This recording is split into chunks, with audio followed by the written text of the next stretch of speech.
the longest running psychological study of its kind, tracked people at Harvard University over like almost 100 years now across multiple generations, and they found that one thing mattered for how happy you are and how long you live. That one thing, your relationships. The quality of your relationships determines the quality of your life, period. And so in this video, I'm gonna try to introduce what I view are the 4 kind of key habits for happy relationships. And of course, a couple things, right?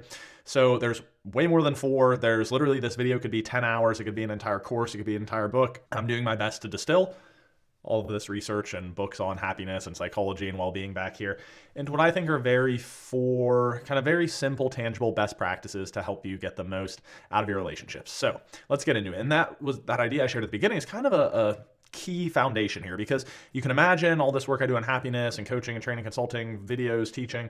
It's always like, well, what's like the secret to happiness, or what's like the one thing, right? And the truth is there's not really any one thing. But if I were to like pick in terms of your priorities, it honestly would probably be relationships. And I say that because of that study I just referenced. And there's a TED Talk on it that's pretty popular now from Dr. Robert Waldinger. And he talks about really in depth this study. And it's like, you can look at all the different variables, how much money people make, how successful they are, where they live, what they do, and even things around like their physical health. And it's just quite simple that the most comprehensive psychological study of its kind found that there's a clear consensus answer. Like, it's your relationships. Those are what matter most. And so important to understand before we even get into the habits or the how to or whatever, it's like, if you want to be happier, start with your relationships and investing in your relationship quality. Okay. So I'm going to give you just 4 practices here to consider to help you get started. All right. The first is to become genuinely interested in other people. And I remember this, I was at a wedding. Okay. And so I'm talking to this guy, he works in a steel mill, and it was very mundane work. Like, hey, this thing comes down the assembly line, I screw on this piece and send it down. Like, okay, let's, try to be interested here. And it's like, yeah, things come down, I screw it on and go. I'm like, oh, well, what else? And it's like, you're not going to believe this. Sometimes the thing like comes down the line and it's a little bit crooked. And so I have to like turn it a little, and then guess what? And then I screw on the piece and send it down. So I just tried to like ask questions like, well, what's that like? What do you do? Why do you do it? Like, what else? How does this fit into your life and other areas? And like at the end of the day, or at the end of the night, like I literally said like nothing. He just the whole time talked about the steel mill and manufacturing and all these technical details. I had no idea what he was talking about. And at the end of the night, he came over and he's like, oh my gosh, Jackson, you are so interesting and such a great conversationalist. And that was such a great talk we had. And like, meanwhile, I'm like, I still literally know nothing about engineering or steel stuff, but like what happened there? To be interesting, be interested. You want to become genuinely interested in others and like talk in terms of their interest, right? And like what makes them feel important. The more important you can make them feel, the more successful you're going to be. I heard this story that was from, I think, like Margaret Thatcher or something. And she talked about 2 different prime ministers of England. And she was like, yeah, the first guy, I forget his name, but he was not quite as successful. The other guy was Ben Disraeli. And she was like, yeah, I sat next to him the first night and felt like this guy was the most interesting man in all of England. But the second night, when I sat next to Ben Disraeli, I felt like the most interesting woman in all of England. And as you may imagine, Ben Disraeli was far more successful in his political career. Why? Again, because he made the other person feel important. He talked in terms of their interest. And it's like literally that simple if you want to be better at connecting with people and investing in these relationships, even like having people be around you. And maybe the best way to understand this, I love this, is from Peter Kaufman, okay? Credit to him in his talk on multidisciplinary thinking. But he even asked, like, what are the only animals that don't have to work for a living? Like, even you maybe say cats, right? But they usually would have to like go, you want them to like hunt mice or do something like that, right? Historically. He's like, no, it's a dog. And he has this joke where he talks about your dog goes into the backyard and talks to your neighbor's dog. And he says, hey, can you believe how easy it is to like manipulate human beings and get them to do whatever you want them to do for you? And the other dog's like, yeah, it's a piece of cake.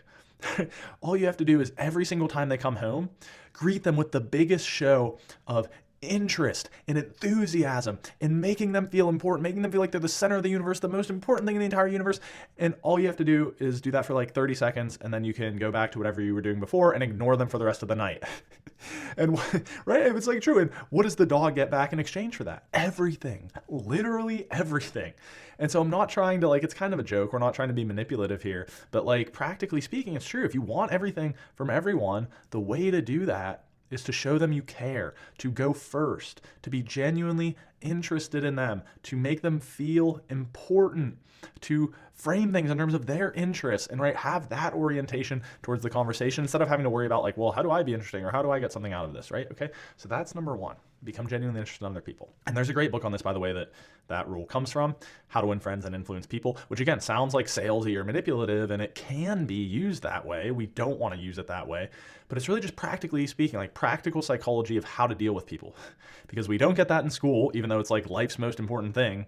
Okay, so that's a book you can read, but this is the first rule. Okay, second rule, bring the weather. Okay, and I sometimes say this, leaders bring the weather, but in your relationships, you bring the weather. Now, what do we mean by that? So there's something called mirror neurons. Okay, and this has to do in psychology, it's sometimes called reciprocity, but all primates actually have something called mirror neurons, which means when I show a certain expression, like anger, like I'm going to come at you, or I'm really happy and nice to see you, or I stick out my hand, what do? You stick out your hand back. They're literally neurons in our brains, because we're such highly social primates, that fire and express the expressions that we pick up on others, even whether it's gestures or facial expressions, etc. Literally in some kind of subconscious level in your brain, my expression right now is like registering and firing, and you're mirroring it back. Right? And you can imagine if my video was like kind of down here and dark and depressed, you'd feel that energy, and where I'm like up here and a little more excited, you feel that too, right? And have you ever had that happen where you're just like kind of in, let's say, a good mood, and someone comes into the conversation and it's just like so down, like, oh, this happened, I'm fighting with my wife, and you can just feel the whole thing sink. But at the same time, you know certain people that somehow like they're always just ready to go, and you probably feel a little bit more energy around them. And so we're not saying you have to be fake here. It's just trying to like be mindful and intentional of the emotional context and the emotional energy you're bringing to that every interaction, and knowing that by consciously changing how you show up, you can change the state of that relationship and that interaction. You know, I've heard it said before that reality is an energy mirror. Here you get back what you put out. And it's not true 100% of the time, but it's largely true in all your interactions. I mean, even think about it. You know, you walk into a hotel and it's like, hey, this is Jackson checking in. How's the person going to react? Right? Probably like, okay, hey, thanks. What's your name? We say, hey, good to see you. What's up? This is Jackson checking in. How are they going to react? They'll probably smile back, right? It's like I said, you walk up to someone at a party and you kind of just keep your hands in your pockets and you're down here, hey, what are they going to say back? Hey. Or you smile and you go right at them and stick out your hand. What are they going to do? They're not going to look at you crazy. They're going to stick out their hand, okay? And so, like, it's so maybe obvious or subtle sounding, but I can't state that enough. Leaders bring the weather. You bring the weather in terms of the emotional context and emotional dynamic of the interaction. So why not aim to make it a little bit more positive and a little bit more intimate? That's right, because that reciprocity principle also exists for building and deepening a connection. You know, if you have a certain friend that all you talk about is like, oh, hell, you know, the weather lately, man, yeah, it's been pretty cold. Oh, how about that football game? Like, that's fine, but it's not really going to progress any deeper. But if you don't have to be crazy, but you role model a little bit of vulnerability, right? You bring the weather, you go first. You say, well, hey, how are you doing in terms of, I don't know, your relationship right now? Or you might even open up, hey, you know, I've been struggling a little bit with XYZ. Could I get your thoughts on that? And then what happens? They're going to open up a little bit. They're going to open up, and you go back and forth like that. And there's actually a study and experiment you can look up called the 36 questions for increasing closeness. And we'll explore more of that. But it basically does that. Researchers designed these set of questions that made people become fast friends. And some of the people that did the study actually later got married.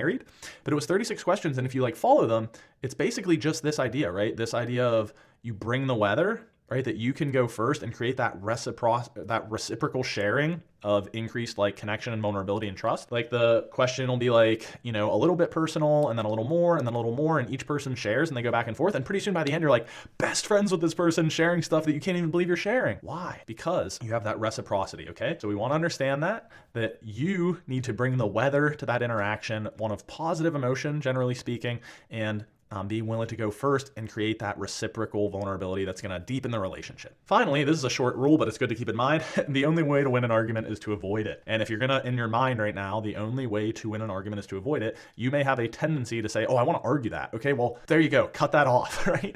And it's not to say you don't assert yourself or stick up for yourself or respectfully disagree with someone. It's just simply saying, like, honestly, think about it. Have you ever won an argument? Have you ever just had it escalate and you get a little more upset and they get more upset and you have to prove yourself right and they're wrong, and you go back and forth, I'm right, you're wrong, blah, blah, and it gets real personal, and then all of a sudden the other person says, you know what, I'm so glad you started this argument and totally educated me and opened up my mind. Like, I am so wrong and you're so right. Wow, that's really wonderful. We can be best friends now, and I'm going to believe exactly what you believe because you just won that argument. No, okay?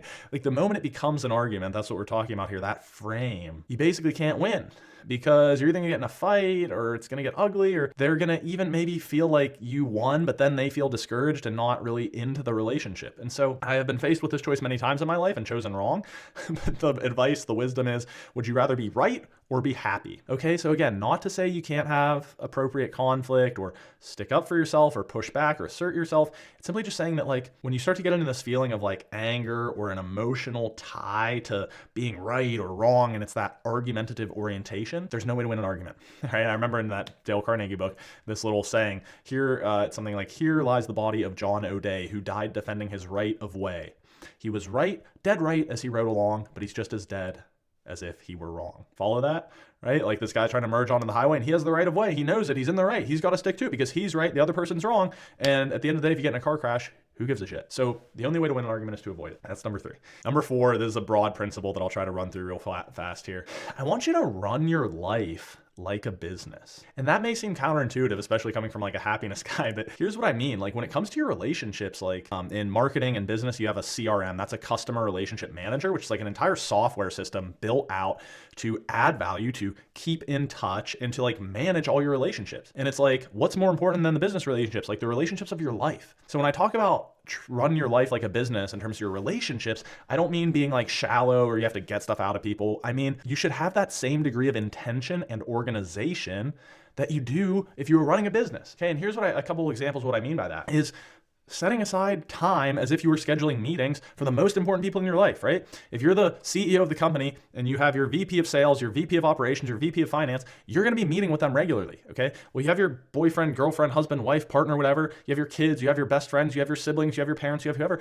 Like, you need to be intentionally setting aside time to develop those relationships, right? Being as intentional at that time as you are, you know, your daily planner and your daily tasks and whatever. More advanced like way you can even do this is creating, again, that CRM idea, but like systems to keep in touch. Like, I'll pull out my phone and even show you just a couple real brief examples, okay? 2 of the most like important things to me that I've ever done in my entire life. Like, this is just a simple spreadsheet, okay? And what you'll see right there is like people's names, and then there's a status, which is like the category of person they are, which, like, again, I'm not trying, like, it doesn't sound shallow, but it's just like my really close friends, my mentors, my extended friends, extended family, and that way I can just kind of sort. But I literally just have a sheet here where I can kind of keep track on who I'm in touch with and not. And look and see, like, oh, I haven't talked to my godfather Marty in a little bit, like maybe I should do that. Or I'm driving for a few hours, who do I feel like catching up with? Oh, I'm gonna give Mason a call. Like, just having that organized system. And again, this took me an hour to do. I just had one of my assistants do it. Is you can just even have them take that checklist and put into your phone little reminders. So if I just go to a random day here,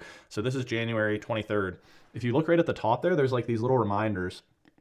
And one of them says, keep in touch, Bernal. The other, which my other godfather. And the other says, keep in touch, John Caranta. That's another friend of the family. Oh, and that's my mom's birthday. Okay, so I need to get her a gift. All right, that's another example because that's in my calendar because it's important. Okay, so the protocol here is not to say you have to do it exactly my system, but it's like, you know, building formal reminders and formal mechanisms to ensure that you are investing adequate time and attention in those relationships. And that's especially important for keeping in touch with your old friends. I've heard it said that one old friend is worth 2 new ones.